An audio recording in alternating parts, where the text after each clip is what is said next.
السلام علیکم محترم ناظرین، بسم اللہ الرحمن الرحیم۔ شروع اللہ کے نام سے جو بڑا مہربان نہایت کرم کرنے والا ہے۔ اللہ تعالیٰ نے جب بھی کسی نبی کو دنیا میں بھیجا تو اس کے ساتھ کوئی نہ کوئی نشان قدرت، کوئی غیبی دلیل، کوئی معجزہ عطا فرمایا تاکہ وہ قوم پر اللہ تعالیٰ کی طرف سے اپنے رسول ہونے کی دلیل پیش کر سکے۔ اور جب ساری انسانیت کے لیے آپ آخری نبی ہمارے پیارے آقا حضرت محمد صلی اللہ علیہ وآلہ وسلم کو مبعوث فرمایا تو انہیں نہ صرف نبوت کی عظیم ذمہ داری دی بلکہ ان کے ساتھ ایسے روشن معجزات عطا فرمائے جو عقل کو دنگ کر دینے والے تھے اور ہدایت کے دروازے کھولنے والے تھے۔ معجزہ دراصل اس چیز کو کہتے ہیں جو اللہ تعالیٰ کے حکم سے کسی نبی کے ہاتھ پر ظاہر ہو، جو انسانی طاقت، سائنس یا عقل سے بالا تر ہو، تاکہ لوگ مان لیں کہ یہ شخص صرف انسان نہیں بلکہ اللہ تعالیٰ کا برگزیدہ نبی ہے۔ تو آئیے آج کی اس ویڈیو میں ہم حضرت محمد صلی اللہ علیہ وآلہ وسلم کے خوبصورت معجزات کا ذکر کریں گے۔ آپ سے گزارش ہے کہ ویڈیو کو مکمل دیکھیے۔ محترم ناظرین، مکہ کے کافروں نے آپ صلی اللہ علیہ وآلہ وسلم پر ظلم کیے اور آپ کو ہجرت کرنے پر مجبور کیا۔ جب آپ نے مدینہ منورہ کی طرف ہجرت کرنے کا ارادہ کیا تو آپ کے ساتھ ابو بکر صدیق رضی اللہ تعالی عنہ تھے۔ راستے میں آپ کا گزر ہوا ام مبت کی ایک ضعیفہ عورت کے پاس سے۔ وہ اپنے خیمے کے صحن میں بیٹھی رہتی تھی اور مسافروں کو کھانا پانی دیا کرتی تھی۔ آپ صلی اللہ علیہ وآلہ وسلم نے ام مبت سے گوشت اور کھجور خریدنے کی خواہش ظاہر کی مگر کچھ دستیاب نہیں تھا۔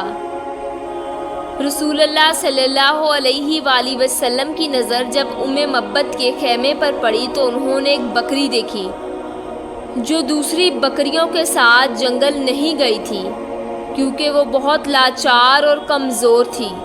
آپ صلی اللہ علیہ وآلہ وسلم نے پوچھا، یہ بکری کیسی ہے؟ ام مبت نے جواب دیا، یہ بکری بہت لاچار اور کمزور ہے اور دودھ بھی نہیں دیتی۔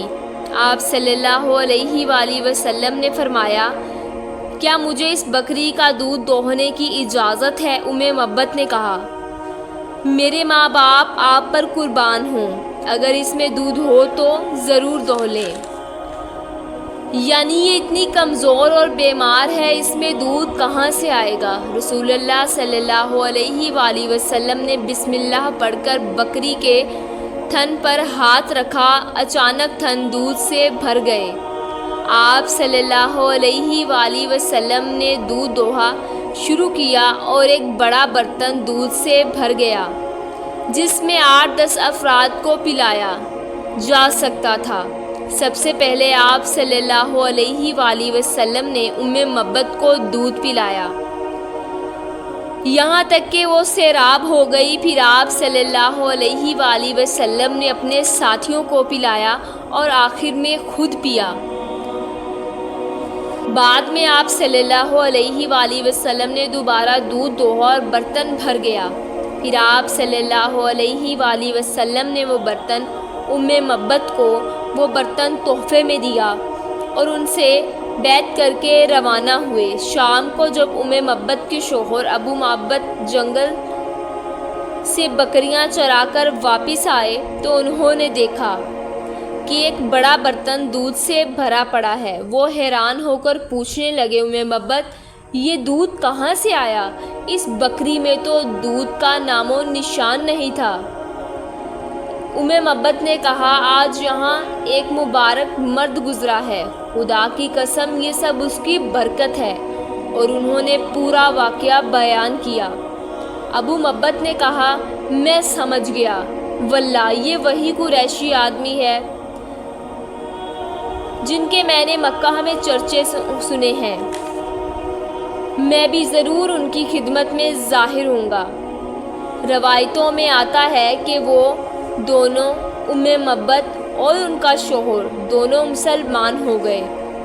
روایت ہے کہ ام مبت کی یہ بکری 18 ہجری تک زندہ رہی اور برابر دودھ دیتی رہی، اور حضرت عمر رضی اللہ تعالیٰ عنہ کے دور خلافت میں جب سخت قحط پڑا کہ تمام جانوروں کے تھنوں کا دودھ سوکھ گیا، اس وقت بھی یہ بکری صبح اور شام برابر دودھ دیتی رہی۔ امید کرتے ہیں آپ کو ہماری آج کی ویڈیو اچھی لگی ہوگی۔ اگر آپ کو ہماری ویڈیو اچھی لگی ہے تو ہمارے چینل کو سبسکرائب کریں، لائک کریں اور کامنٹس کریں۔ ملتے ہیں نیکسٹ ویڈیو میں۔ اللہ حافظ۔